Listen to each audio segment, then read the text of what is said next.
Who has the best lore in the Elder Scrolls? That is the question we will be looking at today.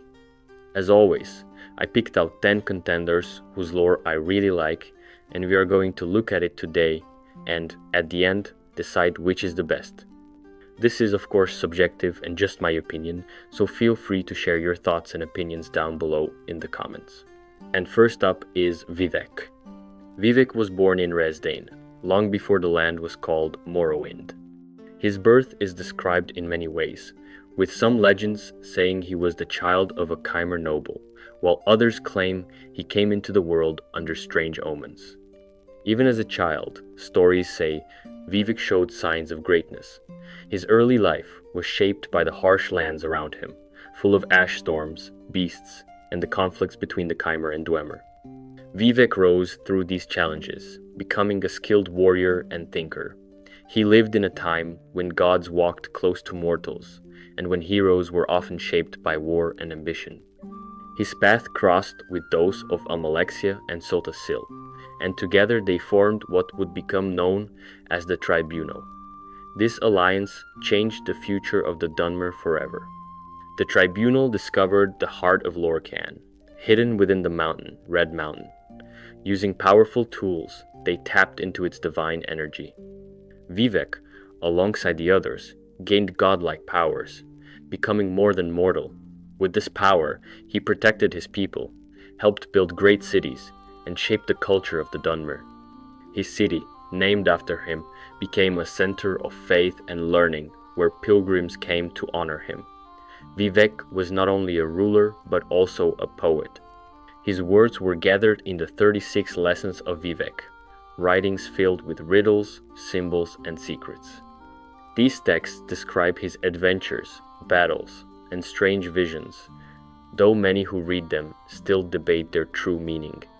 His wisdom and power made him beloved by many, but also feared. Some saw him as a savior, others as a tyrant. Vivec was central in holding back the threats that faced Morrowind, whether from the outside or within. He fought enemies both mortal and immortal, including Dagoth and his followers, who sought to use the heart's power for their own ends. He led armies, counseled kings, and stood against those who would bring ruin to his people. Vivec's connection to the heart of Lorkhan made him nearly untouchable for centuries. But this connection also linked him to the secret guild of the Tribunal. For all their power, the Tribunal had gained their godhood by taking the heart's power, a theft that would one day bring sorrow. As time passed, Vivec's strength began to fade. The events of Morrowind saw the return of Dagoth threat, the loss of the Tribunal's divine source, and the fall of what they had built. Vivec witnessed the crumbling of the power he had held for so long. When the heart was destroyed, he was left as he had begun, a mortal with the memory of godhood. Vivec's knowledge was deep. He is one of the few in Elder Scrolls lore said to have grasped Kim, an understanding of the world's true nature that allows one to shape reality while knowing it is an illusion. This knowledge set him apart even from other god figures of Tamriel. Yet Vivec's story is as much about his choices as his powers. He ruled, taught, fought, and in the end fell, leaving behind a land forever marked by his deeds. Next is Tiber Septim. Tiber Septim is one of the most famous figures in Elder Scrolls history, and his story is filled with both fact and mystery. Before he became the god Talos, he was a mortal man known by many names. Some called him Yalti Earlybeard, a young general from Atmora or Skyrim, who rose to power through skill in battle and a gift for leadership. Others link him with Wulfarth, the ancient Ash King of Skyrim, suggesting the two shared a strange connection, or perhaps that their legends became mixed together over time. Tiber Septim first made his mark when he led armies that brought order to a divided land. He fought in many battles, showing not just strength but a mind for strategy that helped him outsmart foes who outnumbered him. With his loyal soldiers and clever allies, he began to unite the provinces of Tamriel under one banner. His greatest victories were often won with both sword and word, offering peace where he could and crushing resistance where he had to. As his power grew, he became known as the founder of the Septim Empire, a ruler who shaped the future of the continent. He brought together the many races of Tamriel, building an empire that would last for centuries. The story of Tiber Septim does not end with his victories on the battlefield. He was tied to great secrets, like the creation and use of the Numidium, a giant machine built by the Dwemer that had the power to reshape reality.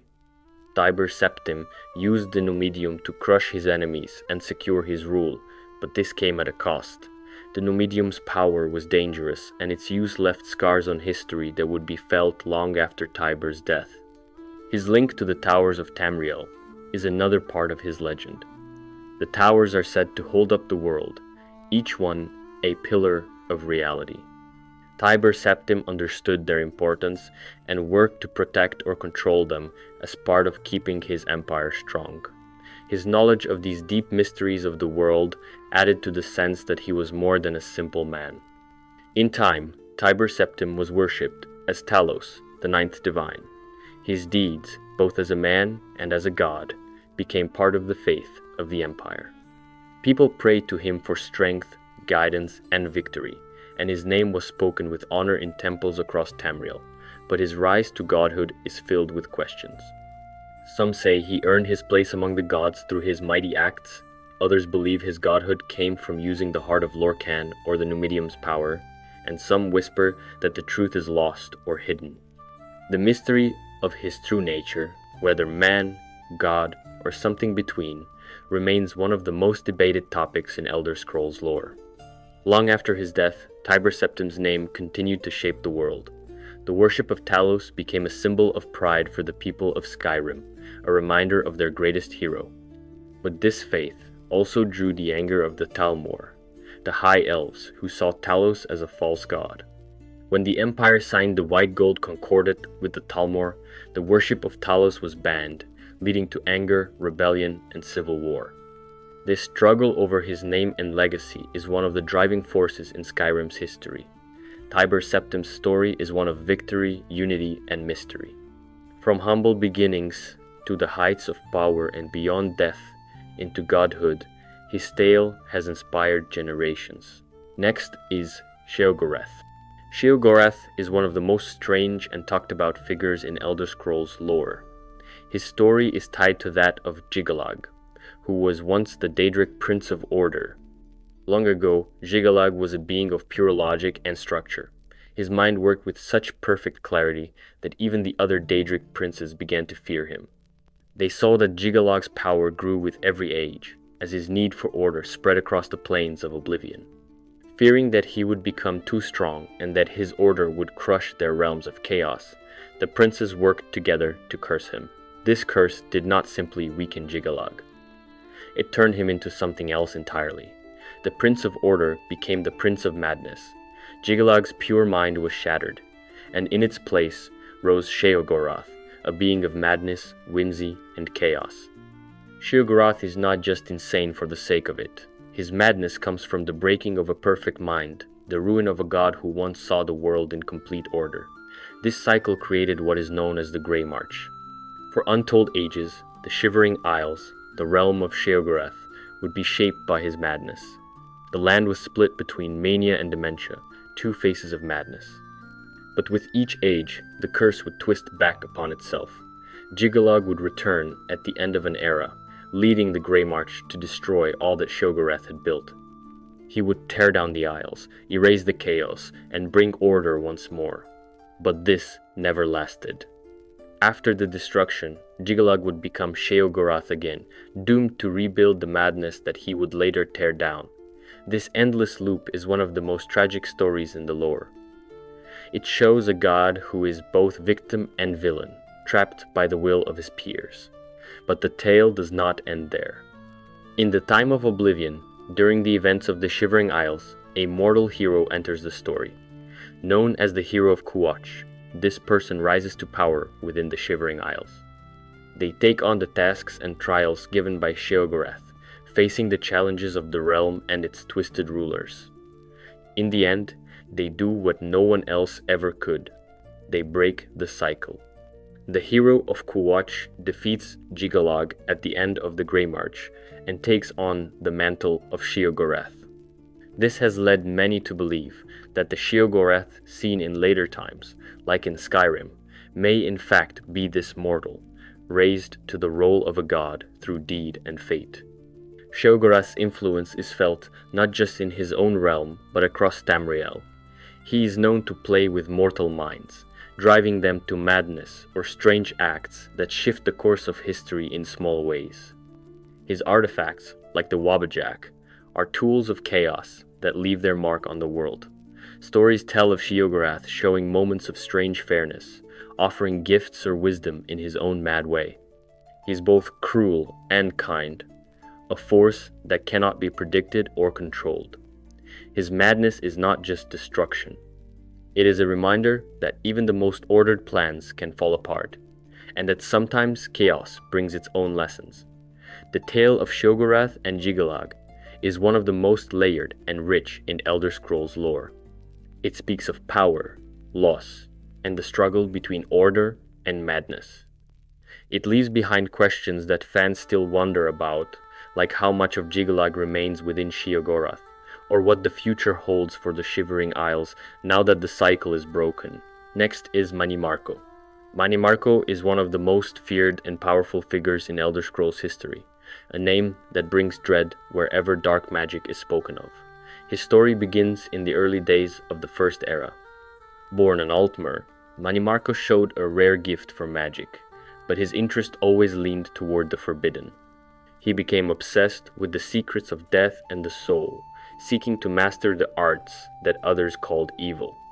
It was during this time that he studied under the Psijic order, but even they could not contain his hunger for knowledge. Mannimarco left their guidance behind and walked his own path, one that led deeper into necromancy. He gathered followers who shared his vision and founded the Worm Cult, a group dedicated to the dark arts. This cult grew in power, spreading fear across Tamriel. Mannimarco taught his followers how to bind souls, raise the dead, and defy the laws of life itself. His power became so great that even kings and emperors saw him as a threat. But Mannimarco wanted more than just fear and power over the living. His true goal was godhood. He sought to transcend mortal limits and become the god of worms, a being beyond death. Using terrible rituals, he began to pull power from the souls he had stolen, building a new form for himself that would exist forever. Legends say that he achieved this in part, creating a divine shade that still haunts the world, while his mortal form continued to walk Tamriel. Mannimarco's story does not end in one time or place. He is one of the few figures who appears again and again across the ages, always linked to plots that spread death and corruption. During the time known as the Warp in the West, Mannimarco played a part in the strange and sudden changes that reshaped entire kingdoms. His connection to the Numidium and the powers that controlled it is hinted at, but never fully clear. Some say he used the chaos of that time to strengthen his hold over the dark magics of Tamriel. Mannimarco also stands as the great enemy of the Mages Guild. Again and again he clashed with them, seeking to destroy their order or bend it to his will. His hatred for the guild is matched only by his desire to rule over all who practice magic. He sees other mages not as equals, but as tools or threats. Even after his apparent defeats, Mannimarco's influence lingers. His cult survives in secret, raising new generations of necromancers to spread his teachings. His name is still used in dark rituals, and his spirit is said to watch from the shadows, waiting for the right time to return. Mannimarco is a figure who stands apart in Elder Scrolls lore because he bridges the gap between mortal and god. He shows how far one can go in the search for power and what is lost along the way. He is not just a villain, but a symbol of the dangers of unchecked ambition. His story connects to the other great powers of Tamriel, from the Divines to the Daedra, as he has made pacts, broken them, and carved out his own dark path. Next is the Underking. The Underking is one of the most mysterious and haunting figures in Elder Scrolls history. His name is whispered in stories about power, betrayal, and the price of ambition. Many believe he was once Zurinarctus, the trusted battle mage of Tiber Septim. Others claim he was Wulfarth, the Ash King of Skyrim, or that the two somehow became one. What is certain is that the Underking played a key role in the rise of Tiber Septim and the uniting of Tamriel. He helped his emperor unlock the power of the Numidium, the giant brass god created by the Dwemer. The Numidium was the ultimate tool of conquest, a machine that could crush entire armies and bring nations to their knees, but using such power came at a terrible cost. The stories say that in bringing the Numidium to life, the Underking gave up his own heart. Some say his heart was used to power the machine. Others say it was stolen from him in betrayal. Without it, he could not die, but he could not truly live either. He became something else, undead, trapped between worlds, driven by the need to reclaim what was lost. For centuries, the Underking searched for his heart, striking secret bargains and watching from the shadows as the world changed. His name became linked to many dark tales. Some believe he worked against the rulers of Tamriel, seeking revenge for his fate. Others say he only wanted peace, to rest at last, and that all he ever asked for was the return of his heart so he could find that peace. The Underking's hand can be seen in the events of the Warp in the West, when time itself seemed to break and entire kingdoms were reshaped overnight. While the details of his role are hidden in mystery, many believe he played a part in guiding these events, seeking to undo the powers that had wronged him or to bring an end to the Numidium's curse. The Underking's story is filled with gaps and contradictions, and that is part of what makes him so fascinating. Was he a hero, or a villain, or something in between? Did he serve Tiber Septim out of loyalty, or was he used and thrown aside? What was the true price of the Empire's power, and how much of it fell on his shoulders? What makes the Underking's tale stand out is that it touches so many parts of Elder Scrolls history. He is tied to Tiber Septim, to the Numidium, to the great wars that shaped Tamriel, and to the strange forces that bend time and reality in the world. His legend blends truth and myth, and even the scholars of the Empire cannot agree on the details. Some see him as a warning about the dangers of seeking too much power. Others see him as a tragic figure, a man caught in forces beyond his control. What is certain is that his name still carries weight. Wherever dark secrets are kept, or where ancient magic stirs, the shadow of the Underking is not far behind. His quest for his heart may be over, or it may continue in ways no one can see. Next is Dagoth-Ur. Dagoth-Ur was once a powerful figure among the Chimer, the people who would later be called Dunmer. He fought alongside Nerevar during the Battle of Red Mountain, a key moment in the history of Morrowind.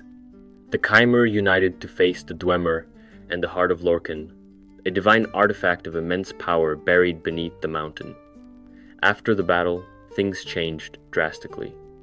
Dagoth-Ur came into contact with the heart and the power it held. Instead of using that power to help his people or share it with his allies, he began to seek control over it for himself. This desire set him apart from the Tribunal, the trio of god kings who also gained their strength from the heart. The Tribunal, Almalexia, Sotha, Sil, and Vivec, used the heart to gain divine power, but chose to keep it secret and protected it closely. Dagoth-Ur, however, rejected this, and began to build his own following beneath Red Mountain. For a long time, he remained hidden in the deep tunnels and ash wastes around the volcano. There, he grew stronger, feeding on the power of the heart and the strange substance known as Corpus. Corpus was a deadly disease, but it did not kill Dagoth-Ur. Instead, it made him immortal and powerful. His followers, called the Ash Creatures, and his devoted servants, the Blightmen, spread this corruption across the land. The influence of Dagoth-Ur became a blight on Morrowind. His power wasn't just physical, but also spiritual. He could control the minds of his followers and shape the land around him. The blight spread like a sickness, and his followers were fanatically loyal, convinced that he was their god and savior. Meanwhile, the Tribunal kept their own hold over Morrowind, ruling with both religious and political power. They saw Dagoth-Ur as a threat to their divine authority and to the stability of the land. Over time, open conflict grew between the tribunal and Dagoth-Ur's forces. This struggle was not just about land or power, but about who had the right to rule and control the divine power of the heart. The empire also became involved, as Morrowind's troubles threatened the whole continent. Dagoth-Ur's dream was not merely to rule but to reshape the people of Morrowind. He wanted to create a new race, one bound to him by the power of the heart and free from the control of other gods or mortals. His vision was that of a world remade, with himself as the divine ruler. His followers believed this would bring a new age of strength and power. Despite his power, Dagoth-Ur's ambition was halted by prophecy and fate. The Nerevarine, a prophesied hero born of Nerevar's bloodline, was destined to challenge and defeat him. The Nerevarine's quest was both physical and spiritual, gathering allies, overcoming trials, and uncovering ancient secrets along the way. When the Nerevarine finally confronted Dagoth-Ur beneath Red Mountain, it was the climax of decades of conflict. The battle was not just a fight of swords, but a struggle for the soul of Morrowind itself. Dagoth-Ur's power was great, but the Nerevarine's resolve and destiny were stronger. With the Nerevarine's victory, Dagoth-Ur was defeated, his dream shattered, and his hold over Morrowind broken. The land began to heal from the corruption of the Blight, and the people looked toward a new future. Though defeated, Dagoth-Ur's story did not disappear. His legend remains in the culture and history of the Dunmer, serving as a warning about the dangers of unchecked ambition and power. Some believe fragments of his power still linger beneath Red Mountain, waiting for the day they might rise again. Others see his tale as a lesson on the cost of betrayal and the heavy burden of divine power. Dagoth-Ur's life is deeply tied to the fate of Morrowind and the complex history of the Tribunal and the heart of Lorkhan. His story shows how power can corrupt, how loyalties can break, and how prophecy shapes the world. In the end, Dagoth-Ur stands as one of the most tragic and powerful figures in Elder Scrolls lore, a god who fell and a dreamer who dared to reshape reality itself. Next is Pelinal Whitestrake. Pelinal Whitestrake is one of the most mysterious and violent figures in Tamriel's history, remembered as the legendary champion who led the human rebellion against the Aelids, the ancient elven rulers of Cyrodiil. His origins are unclear, with many stories suggesting he was more than a man. Some say a divine warrior sent by the gods, others that he was a time-displaced hero bending reality itself. These tales hint that Pelinal was not simply mortal, but something far beyond, a figure whose arrival changed history. He appeared during the chaotic First Era, when humans were enslaved and oppressed by powerful Aelid sorcerers who controlled Cyrodiil with magic and force, ruling their lands with little mercy for the rising human population. Pelinal's emergence marked a turning point. His name struck fear into Aelid hearts and inspired courage among the enslaved humans. He wielded a great sword glowing with strange light, and his strength was unmatched. Stories describe him charging into battle like a force of nature, unstoppable and brutal. Unlike other leaders, Pelinal did not rely solely on strategy or diplomacy. He embodied raw violence and divine wrath. His path was one of destruction against those who enslaved his people. The war between humans and Aelids was brutal and bloody, but Pelinal's presence gave humans a chance. His leadership brought together scattered human groups into a fierce army, capable of challenging powerful elves. His violent methods set him apart. Pelinal was relentless, known to slaughter entire forces without hesitation. He seemed driven by fury, bordering on madness, but also by divine justice. Legends say he was both feared and worshipped as a godlike figure during the rebellion. Despite his chaotic nature, he had a clear goal: free the humans and end Aelid domination. His campaign ended with the fall of Aelid cities and the establishment of the Alessian Empire under Queen Alessia. Pelinal's war reshaped Cyrodiil and shifted power in Tamriel. His death is as mysterious as his life. Some say he was killed by remaining Aelid kings in a final desperate act. Others say he sacrificed himself to secure human freedom. His body was never found, fueling rumors he transcended death or was taken by gods. After his passing, Pelinal became a legend, a symbol of rebellion and divine punishment against tyranny. His name lives on in songs and stories of Tamriel, inspiring warriors and rulers alike. Pelinal's nature is often described as chaotic and violent, yet oddly purposeful. His actions show a being driven by a singular goal, but his methods were wild and unpredictable. Some scholars debate whether he was truly divine or a mortal possessed by rage and divine favor. His connection to gods is hinted at in texts, but never confirmed. He embodies the complex relationship between order and chaos, divine intervention and mortal will. Legends suggest Pelinal was not bound by time. Some claim he appeared before the Alessian rebellion and fought in other ancient wars. His presence links to myths about the Dawn Era, a time of great change in Tamriel's past. These tales add to the mystery of his true nature, making him a figure transcending history and myth. The sword Pelinal carried is said to be a relic of great power. Known as the Blade of Pelinal, it shone with holy light and cut through both flesh and spirit. The sword symbolizes his role as divine warrior and instrument of human liberation. It is lost to time, but references appear in ancient texts, hinting at lasting significance. Pelinal's legacy extends beyond the battlefield. His story is woven into the culture of Tamriel's human nations, especially Cyrodiil's. He is a symbol of strength, rebellion, and the fight against oppression.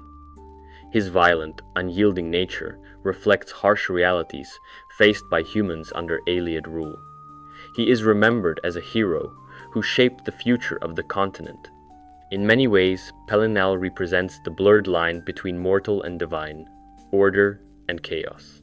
His violent crusade created a new political order, but left scars on Tamriel's history. His story reminds of the cost of freedom and power of legends to inspire centuries later. For many, he remains the ultimate warrior, a figure who fought with strength of gods and fury of a man denied his rights. Pelinal Whitestrake's tale is complex, filled with contradictions and mysteries. He is both historical figure and myth, warrior and divine force. His impact on Tamriel's history is undeniable, and his story fascinates those seeking to understand origins of human power and resistance in the Elder Scrolls world. Next is Miraak. Miraak is known as the first Dragonborn, the original mortal chosen by the dragons to wield their power. Long before the events of Skyrim, Miraak served the dragons faithfully, mastering the Tuum and helping them maintain control over Tamriel.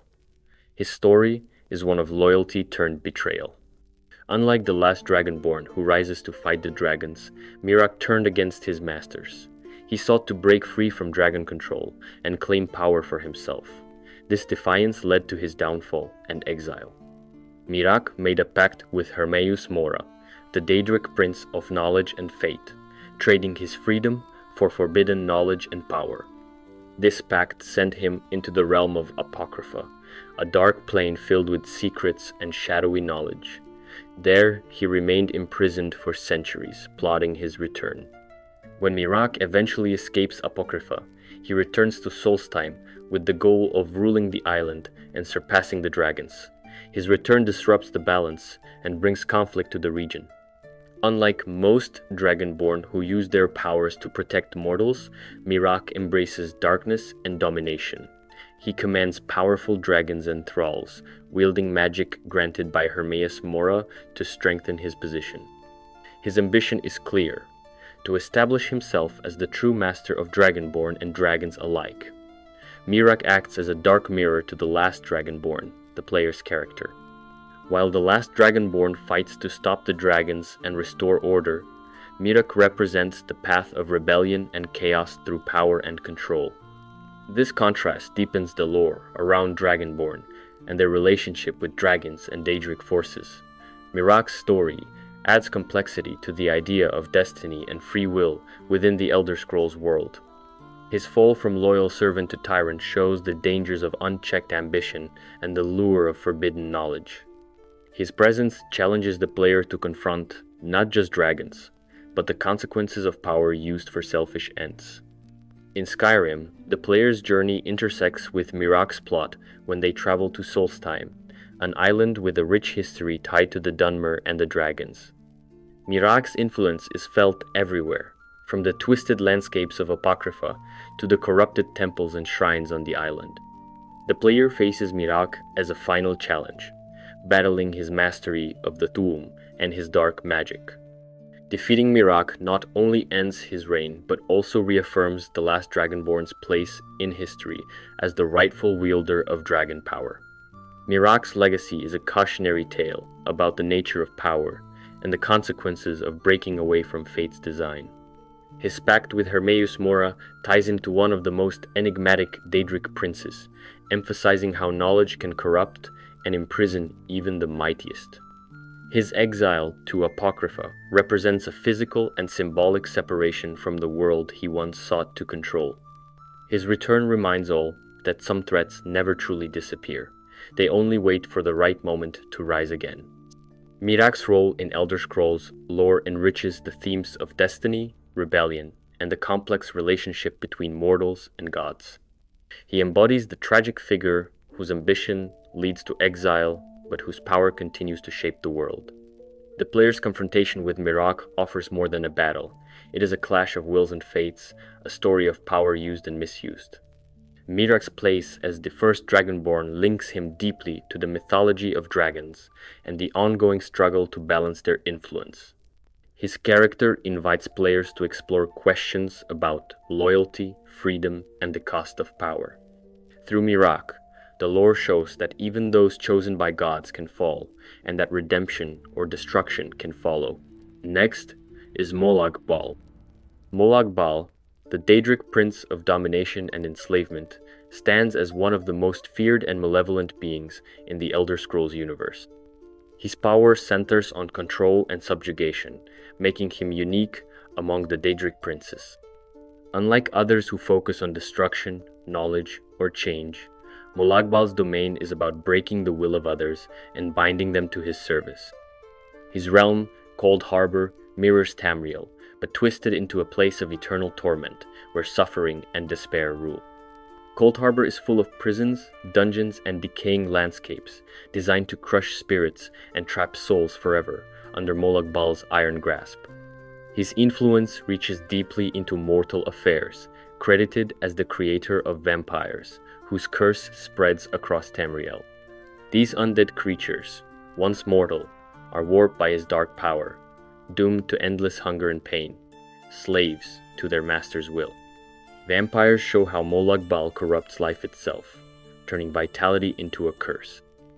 Throughout Tamriel's history, vampire clans have battled among themselves and against forces of light and life, all under the shadow of their dark creator. This ongoing conflict reveals how Molag Bal's reach touches every corner of the world, not just through brute force, but through subtle corruption. One of Molag Bal's greatest ambitions is to merge Cold Harbor with Nirn, the mortal realm, enslaving all life and plunging Tamriel into eternal darkness. To achieve this, he sends agents and Daedric minions to sow chaos, manipulate mortals, and destabilize kingdoms. His influence is subtle yet devastating, often making bargains with mortals that offer power or knowledge at a terrible price, binding them into eternal servitude. These bargains are rarely simple and always come with hidden traps, reflecting his cunning and cruelty. Players encounter Molag Bal's manipulations across the Elder Scrolls games through Daedric quests, vampire storylines, and major events like the Oblivion Crisis. Molag Bal's signature weapon, the Mace of Molag Bal, embodies his brutal nature. This spiked black mace appears in several games as a powerful artifact that drains life force from opponents. Its presence in the mortal world reminds all of Molag Bal's ongoing threat. The mace symbolizes domination, pain, and the prince's desire to impose his will both physically and spiritually. Encounters with this weapon mark moments when players face the raw force of his dark power. In Daedric politics, Molag Bal holds a feared position. His relationships with other princes are complex and often hostile. He is a natural enemy of Meridia, the Daedric prince of life and light, whose goals oppose his own. Where Meridia seeks to purge undeath and bring vitality, Molag Bal embraces undeath and decay. His rivalries and alliances influence the balance of power in Oblivion, with each prince pushing agendas through mortals and Daedric servants. This cosmic game of power reflects the intricate web of schemes that keep the Daedric realm in flux. Molag Bal's presence shapes many mortal tragedies and conflicts. His agents operate dark cults, foment wars, and cause mysterious disappearances. Mortals seeking forbidden power may unwittingly fall into his grasp. His scattered cultists perform cruel rituals to gain favor or extend his influence in the mortal realm. These cults practice dark magic and unspeakable rites, spreading fear and madness. His followers are among the most dangerous, driven by devotion to domination and control, willing to sacrifice all to serve their master. Molag Bal's impact on Tamriel's cultures appears in myths and legends that portray him as a ruthless tyrant who delights in the suffering of others. These tales warn mortals to avoid bargains and recognize signs of his corruption. Despite this, his power has an allure. Many mortals are tempted by promises of strength and dominion, even at a terrible cost. This tension between desire and fear makes Molag Bal a compelling figure in the lore, embodying the darkest sides of ambition. In the games, Molag Bal appears as a towering, menacing figure clad in dark armor, radiating malice. His harsh voice matches his cruel nature. Players meet him during Daedric quests that force difficult choices involving moral ambiguity and sacrifice. These quests reveal his thirst for power and the cost of dealing with him. Even when not directly involved, Molag Bal's shadow looms over events, especially those involving vampirism and dark magic. His legacy is tied to the struggle between freedom and control. Molag Bal represents extreme control, where will is crushed and obedience demanded. He serves as a cautionary figure and a fundamental part of Elder Scrolls cosmology. His existence challenges mortals to resist domination and value freedom even in darkness. Molag Bal's story warns that power without compassion leads to tyranny and despair. Despite his terrifying nature, Molag Bal is more than a simple villain. His cunning, patience, and strategy make him a complex antagonist.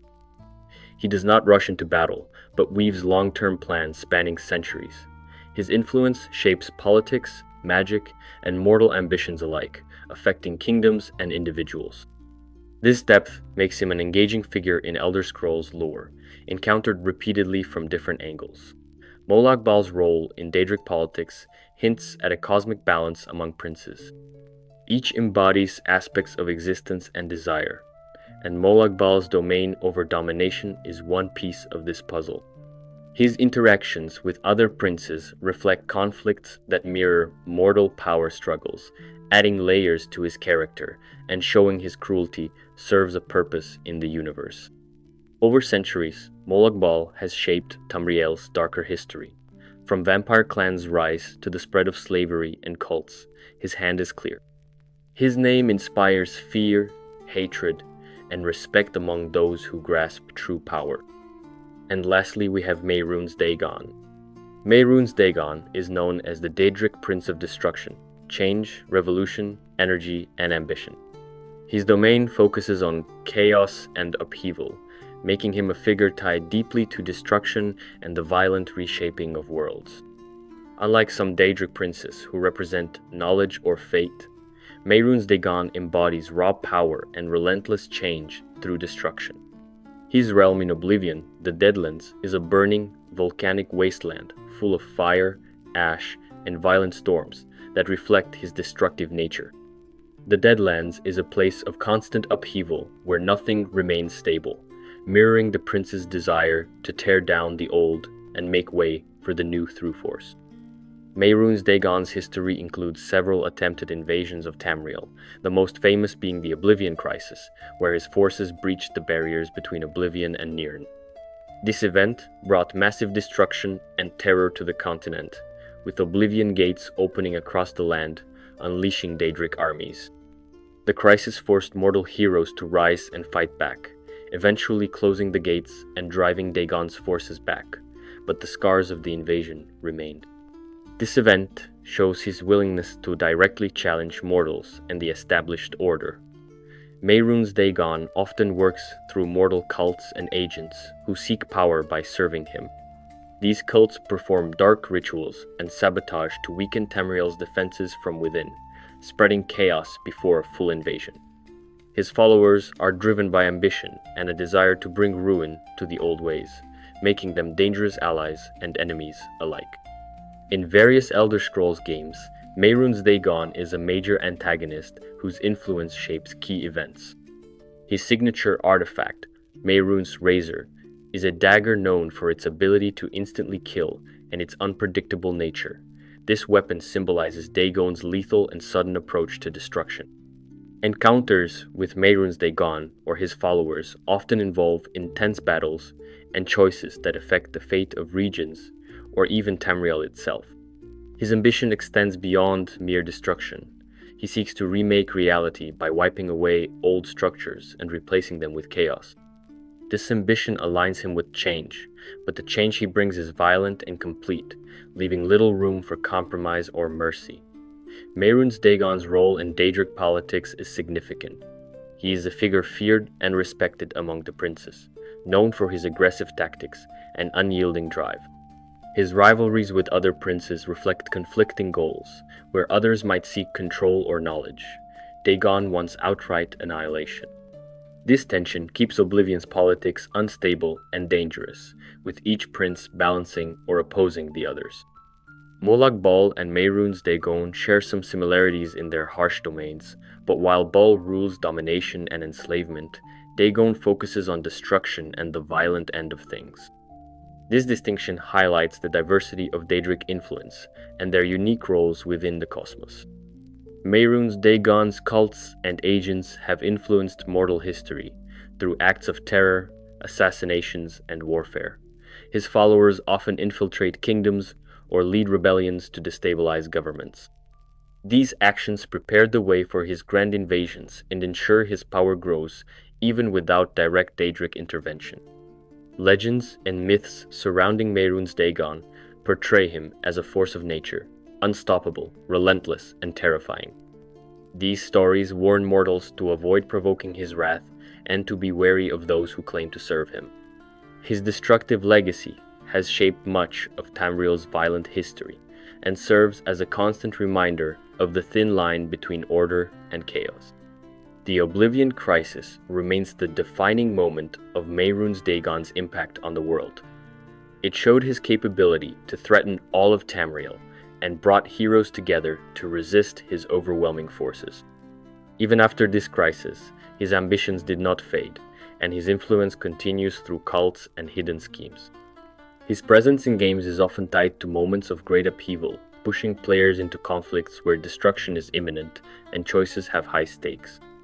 In appearances, Mehrunes Dagon is usually depicted as a large, demonic figure with horns and fiery eyes, embodying his brutal nature. His voice is commanding and filled with menace, matching his role as a destroyer. Meeting him often involves tension and danger, as his goals rarely align with mortal interests. Despite his fearsome nature, Mehrunes Dagon is not simply a mindless force of destruction. His plans are calculated and strategic, aiming to dismantle old powers and make space for new ones in a cosmic game of power and survival. This complexity adds depth to his character beyond just being a villain. His desire for revolution and upheaval contrasts with other Daedric princes who may focus on more subtle manipulation or knowledge. Mehrunes Dagon's role highlights the variety of ways power manifests in the Elder Scrolls universe, and how destruction itself can be a form of creation in the endless cycle of change. His story invites players to confront the cost of ambition and the harsh realities of power unchecked by mercy or compassion. Overall, Mehrunes Dagon's legacy in Elder Scrolls lore is one of fear, respect, and ongoing threat. His actions have shaped history and continue to influence events both seen and unseen. If I had to pick who has the best lore in Elder Scrolls, I would choose Vivek. There's just so much to his story. He was born mortal, but became a god through the heart of Lorkhan. He ruled as part of the Tribunal, shaping Morrowind for centuries. His writings are strange and hard to understand, but full of hidden meaning.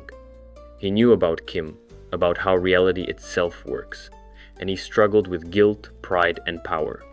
No other character mixes myth, power, and flaws the way he does. That's why I think his lore is the deepest and most interesting. And that's it. Hopefully you enjoyed, and I'll see you tomorrow.